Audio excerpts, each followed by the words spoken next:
एक छोटे से गांव में मोटू नाम का एक गोलमटोल और खुशमिजाज लड़का रहता था। मोटू को लड्डू खाना बहुत पसंद था और वह हमेशा हंसता रहता था। लेकिन मोटू का एक खास राज था। उसका एक जादुई दोस्त था जिसका नाम पतलू था। एक दिन मोटू और पतलू ने मिलकर एक रोमांचक यात्रा पर जाने का फैसला किया। जंगल में चलते हुए उन्हें एक दोस्ताना दानव मिला जो उनके प्रति बहुत स्नेहशील था। दानव ने उन्हें कई मजेदार कहानियां सुनाई जिससे उनका दिन और भी खास बन गया। फिर दानव ने उन्हें एक खजाने का संदूक दिखाया जिसमें चमकदार गहने और सुनहरे लड्डू थे। मोटू और पतलू ने उस खजाने में से लड्डू उठाए और खुशी से झूमने लगे। उन्होंने अपने लड्डू गांव के सभी बच्चों को बांटे जिससे सभी के चेहरे पर मुस्कान आ गई।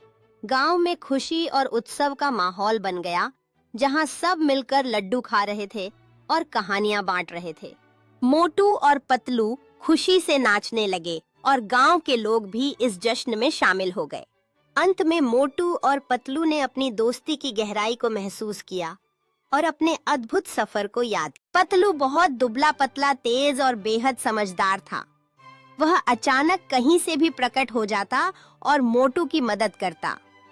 जब भी मोटू किसी परेशानी में फंसता, वह बस जोर से कहता, पतलू मेरी मदद करो, और पतलू तुरंत आ जाता। एक दिन मोटू को अपनी पसंदीदा मिठाइयों के साथ एक बड़ी समस्या का सामना करना पड़ा। उसने जोर से कहा, पतलू मेरी मदद करो, और पतलू तुरंत वहां प्रकट हुए, मुस्कुराते हुए और दृढ़ निश्चय के साथ। पतलू ने तुरंत एक चतुर योजना बनाई। उसने मोटू को समझाया कि कैसे वह अपनी ताकत का सही उपयोग कर सकता है ताकि वे मिलकर समस्या का समाधान कर सकें। मोटू ने अपनी ताकत का सही उपयोग किया और वह बड़ी वस्तु को उठाने में सफल रहा। दोनों दोस्तों ने मिलकर अपनी जीत का जश्न मनाया, यह साबित करते हुए कि एकता में ही शक्ति होती है। एक दिन गांव में बड़ी मुसीबत आ गई। गांव के कुएं का पानी सूख गया। सभी लोग परेशान हो गए। मोटू ने पतलू को बुलाया। पतलू मुस्कुराया और बोला, डरने की बात नहीं है। उसने अपनी जादुई छड़ी घुमाई और जमीन पर हल्का सा वार किया।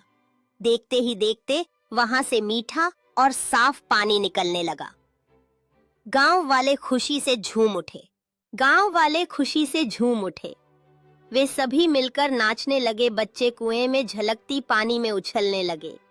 गांव में एक नई खुशियों की लहर दौड़ गई थी और सब लोग पतलू की तारीफ करने लगे।